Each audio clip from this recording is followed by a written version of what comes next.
This week in wrestling history, we're down to the final 2 weeks of this week in history. We got a packed one this week. We have a lot of SummerSlams to talk about, but let's start with everything else first. We'll go back 35 years ago this week. On August 26th, 1986, WWE taped the very first episode of the Superstars of Wrestling, which did not air until the weekend of September 6th. From Providence, Rhode Island. This was one of the 2 syndicated shows that I grew up on as a young fan, with Superstars really being the flagship show until Monday Night Raw started in 1993. On Fox 5 here in New York, it was always Superstars on Saturdays at noon, followed by American Gladiators. Jesse Ventura returned to TV for the first time since March as an announcer next to Vince McMahon and Bruno Sammartino. He had been away filming the movie Predator with Arnold Schwarzenegger. The company also introduced a group of ring girls at these tapings that they referred to as the Fedorettes, who would take the robes and jackets of the wrestlers backstage. Missy Hyatt was offered a role as a Fedorette after the whole Missy's Manor thing failed. I know I've talked about that before. But she turned it down, feeling that it was beneath her, and she went back to the UWF. Also at the tapings, Koko B. Ware made his TV debut, tagging with Paul Roma in a loss to the Hart Foundation. And Mick Foley tagged with Les Thornton against the Dynamite Kid and Davey Boy Smith, the British Bulldogs, in a match where Dynamite Kid dislocated Foley's jaw on a stiff forearm. That was the last time Mick Foley ate solid food, he says, for 3 weeks. The following day in Hartford, Connecticut, WWE held its first Wrestling Challenge taping, shooting a total of 3 episodes. 2 days later, on August 28th, 1986, WWE hosted the big event. From CNE Stadium in Toronto, over 60,000 fans packed the stadium to see Hulk Hogan defend the WWF title in the main event against Mr. Wonderful, the recently departed Mr. Wonderful, Paul Orndorff, one of Hogan's really most lucrative opponents. You probably would go Hogan Savage and then Hogan Orndorff. They did big business together. And this, they got 60,000 plus. This was a local show. This was not even a pay-per-view or any kind of show that was heavily promoted on TV. The fact that they were able to get that many people to attend is what led Vince McMahon to book the Pontiac Silverdome for WrestleMania 3 the following year. 28 years ago this week, on August 23rd, 1993, it was no ordinary Monday night at the Mid-South Coliseum. WWF was not airing Raw that night, nor the following Monday, which was the date of SummerSlam, so that freed up Vince McMahon to appear live with Pat Patterson in Memphis at ringside for a match between Jerry the King Lawler and Memphis referee Paul Neighbors. This is the forgotten Vince McMahon heel turn. This is where Mr. McMahon was born, long before Montreal ever happened. This is the McMemphis angle, as a lot of people have come to refer to it as.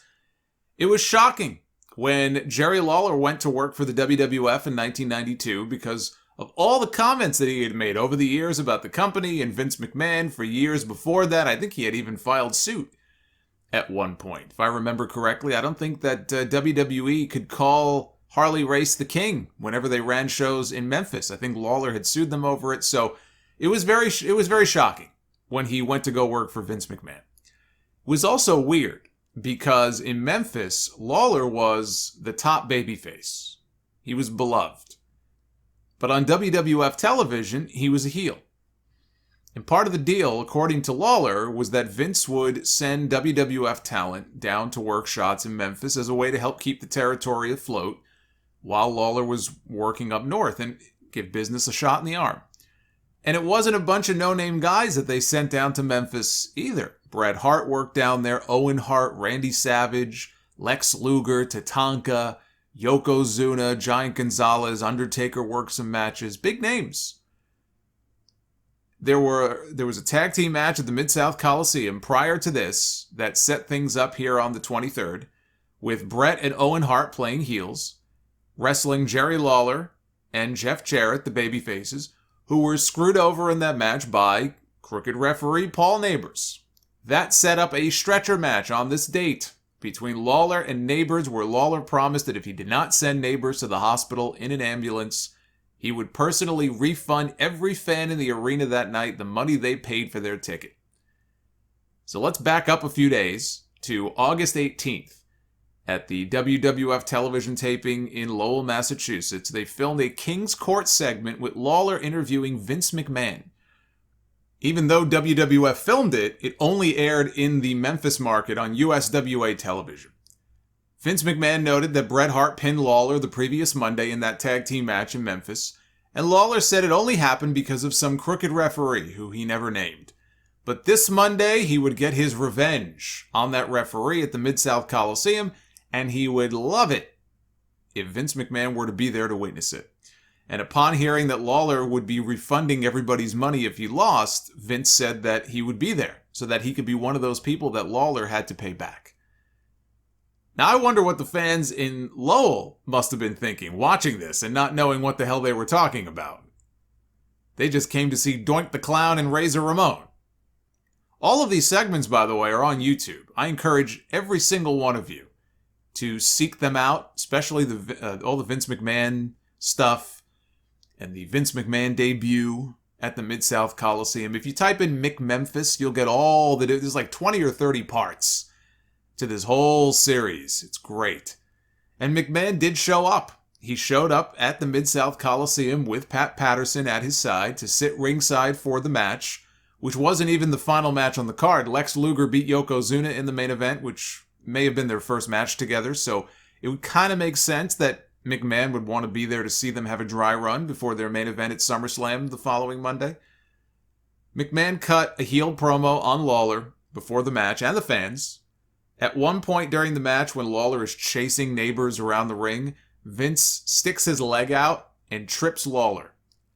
And Lawler throws Patterson into the ring post to get him out of the picture. He walks over to Vince, who now has no protection. Lawler pulls the strap down.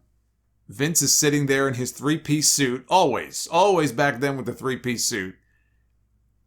He stands up. He takes off his jacket. And before they could come to blows, Lawler, who's telling him, "I'll give you a free shot," all of a sudden, Pat Patterson grabs Lawler's arms from behind him and holds him, and Vince McMahon nails Lawler with a right hand.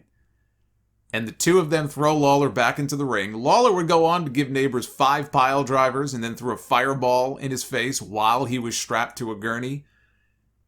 This right here was the birth of Mr. McMahon. Long before Eric Bischoff played heel on TV for WCW, Vince McMahon did it in Memphis. I mean, this was like Vince sending himself down to developmental to hone his character. The storyline would continue for weeks after this, including Tatanka, who was still undefeated on WWF television, winning the USWA title from Lawler and bringing it to McMahon, who famously wore the championship around his waist for another one of his heel promos. This time it was in studio. I believe that was the same belt. The USWA belt they were using at the time, I believe, was the same belt used as the AWA title years before. Vern Gagne never paid Lawler for his match at Super Clash against Kerry Von Erich, so Lawler kept the belt, and he never gave it back, and I believe that was the belt. So I wonder what Vern must have thought, if he ever saw it, what he must have been thinking, seeing the old the old AWA belt wrapped around the waist of Vince McMahon. But Lawler then went into a feud with Randy Savage, and before they could have their big blow-off in Memphis, which Vince McMahon promised to return for, Lawler was indicted on charges of rape and sodomy of a 15-year-old girl, which were later dropped. And that, coupled with Vince himself being indicted about a week later, on steroid distribution charges, that pretty much spelled the end of Vince McMahon's days playing heel in Memphis. Dueling indictments. It did seem to all be building to an eventual Vince McMahon match against Jerry Lawler. Maybe Vince would have taken a pile driver. I know he had a bad neck. But sadly, it never got to play out. It is a lot of fun, though, to go back and watch that stuff. It's like a bizarro world. For all of the WWF babyfaces who went down there, who were automatically the bad guys, it must have been fun for them, to get to play a different role. 27 years ago this week, on August 24th, 1994, WCW presented its Clash of the Champions show for the 28th time, headlined by a WCW World Title match between Hulk Hogan and Ric Flair, which set records as the most widely viewed wrestling match in the history of cable TV, with more than 4 million households tuned in. Hogan already had the network TV record of 33 million for his match against Andre the Giant. Now he had the cable record. Early in the show, Hogan was attacked by a masked man who clubbed him in the knee during his entrance for an interview with Mean Gene Okerlund that never happened. Clearly, they were playing off the controversy with Nancy Kerrigan, the figure skater, being attacked earlier that same year by somebody hired by the ex-husband of one of her rivals, Tonya Harding, who wanted to make sure that she didn't make it to the Olympic team. Sadly, Hogan didn't make it to the Olympics either. Although if you were to ask him, I'm sure he would tell you that the invitation was extended, but he turned it down, of course. The masked man was actually Arn Anderson, although it was later revealed on TV to be Ed Leslie. They had segments with Eric Bischoff at the hospital. He was trying to get medical updates on Hogan's condition. He was teasing that Hogan might have to forfeit the title if he couldn't make it back to the building in time. I mean, this is Hogan. He's going to drag himself across broken glass if it means keeping his title. Sure enough, Hogan drags himself out of the hospital to walk back to the arena for the main event on one bad leg, where he lost by countout after Sensational Sherry hit him in the knee with her shoe, and he fell out of the ring to the floor and could not make it back in time. This was the fastest 10 count that I have ever seen in my life. Michael Buffer also fucked up the announcement not once but twice. First announcing Flair as once again World Heavyweight Champion, or Heavyweight Champion of the World, I should say, before correcting himself and calling it a disqualification. It was not a disqualification, it was a countout. You would think for all the money they were probably paying this guy, and Buffer doesn't come cheap, you would think that he would make the effort to get it right. Also on this show, Ricky Steamboat beat Stunning Steve Austin to win the United States title in what would turn out to be Steamboat's final match as a full-time performer, and his last match for 15 years until WrestleMania 25. He suffered a career-ending back injury during this match. I don't know where it happened. And he didn't realize it right away. He knew he was hurt, but I don't think he realized the extent of the injury. He wrestled a few more dates, live events after this, but the pain was too much. At Fall Brawl the following month, Steamboat announced the injury, and Nick Bockwinkel awarded the championship to Austin, who then promptly lost it to Hacksaw Jim Duggan in about 30 seconds. I can't imagine why Austin was so unhappy there. Only weeks later, while at home recuperating, Steamboat was fired by WCW via FedEx. Bischoff claims it had more to do with Steamboat's then-wife Bonnie being a pain in the ass, although he was too diplomatic to use those words on his podcast. Clearly, though, that's what he meant. And he would not be the first person to say that about her. But that is still a shitty thing to do to somebody. 3 days later, on August 27th, the ECW Arena in Philadelphia played host to one of the most famous double crosses in wrestling history. Eastern Championship Wrestling, as it was known back then, played host to a tournament to crown a new NWA World Heavyweight Champion. As there was no NWA champion at the time, ECW was a member. It was an affiliate of the NWA. And the NWA really at that point was just an organization on paper. But with this tournament, they were hoping to change that. The tournament included Shane Douglas, Too Cold Scorpio, 911, the Tasmaniac, Chris Benoit, Dean Malenko, Matt Bourne as Doink the Clown, and Osamu Nishimura. Douglas defeated Scorpio in the finals to win the NWA title. This didn't air until 6 days later on ECW Hardcore TV. The real story, though, came after the match.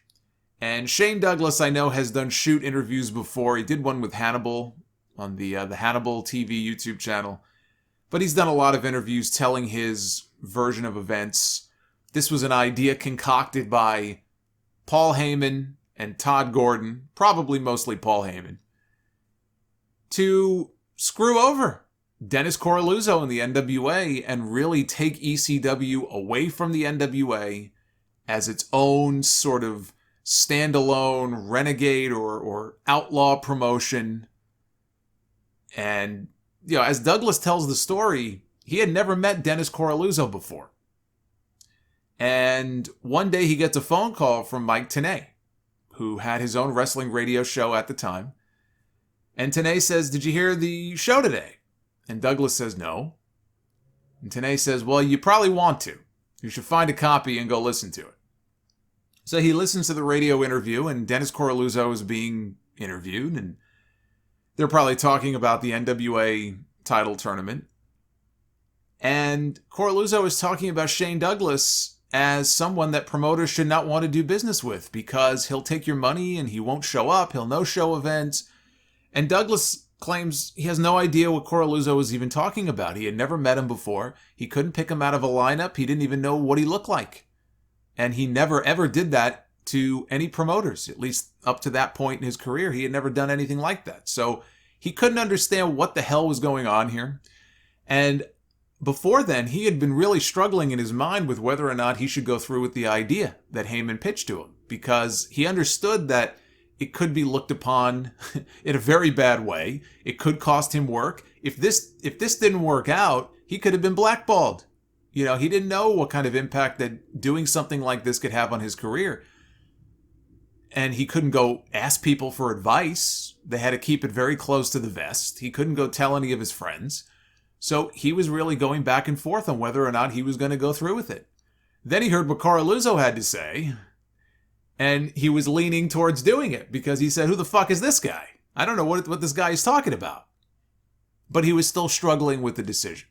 He gets to the building that day. He comes in through the back door of the ECW arena, and there's this, I think he said, balding, heavy-set guy who he had never met before, who approaches him and introduces himself as Dennis Coralluzzo. And he wants Shane to sign this contract. I guess it's some kind of NWA contract. And he said, "I'm not signing that contract. I'm not signing anything that my lawyer hasn't had a chance to take a look at. Give it to me and I'll read it over and get back to you." And he says Coralluzzo was hounding him all day long. He followed him like a puppy dog everywhere he went in the back. He said he was in the bathroom stall taking a shit. And as soon as he opened the door, there was Coralluzzo still wanting him to sign that contract. And he went over to Heyman. He said, "Look, Paul, you got to get this guy away from me. You don't get him away from me, I'm going to knock him the fuck out." And so Heyman had, he did his best to get Coralluzzo to leave him alone. But right up until the point that he actually threw down the NWA belt in this post-match angle, Douglas was not sure what he was going to do. And if you remember, during the promo, he made reference, he looked up at the heavens and he talked about his father. His father had just passed away a few weeks before this. And his father used to give him advice and tell him, I forgot what the piece of advice was, but he can never really understand what his father meant by the advice that he was giving him. But on this night, he understood. And during the promo, he looks up at one point and says, "Dad, here we go, Dad," or it was something like that, because he decided, okay, let's do this. But he didn't know if he was actually going to go through with it or not. So he's out there cutting a promo. He's talking about all the names that have held the NWA Championship: Lou Thez, Jack Briscoe, Dory Funk Jr., Terry Funk, Buddy Rogers, Harley Race, Barry Windham, Ric Flair, Kerry Von Erich, Dusty Rhodes, the Fat Man he called him, Dusty Rhodes, Ricky Steamboat. And all of a sudden he goes, "And they could all kiss my ass." And he throws down the NWA belt right at the corner of the ring where Coralluzzo was sitting outside next to the ring announcer. He throws down the belt. He said, "The NWA is dead. I am now officially declaring myself the ECW World Champion." He picked up the ECW belt, which he held at the time. Coralluzzo is sitting there shocked by all of this. He doesn't know what's going on. He's stunned by what he's seeing. backstage after Paul Heyman went over to Coraluzzo and convinced him that this is all just an angle. Don't worry about it. It's all just an angle to put heat on Shane Douglas. Hey, I got an idea. There were a bunch of wrestling media people there. He convinced him to go talk to the media folks in this very impromptu press conference where they all sort of crowded around Coraluzzo. And he told them, go ahead and tell them, he's going to be the NWA champion, whether he wants to be or not. He had Coraluzzo convinced that this was all an angle. Here, go talk to them and cut the promo. It'll enhance the angle. He had him convinced, or was trying to convince him, that this is all just part of an angle when Heyman knew full well that it wasn't. He was fucking this guy over. And it was right after this that Eastern Championship Wrestling was officially rebranded as Extreme Championship Wrestling. And they split away from the NWA, as you would expect. And a revolution was born.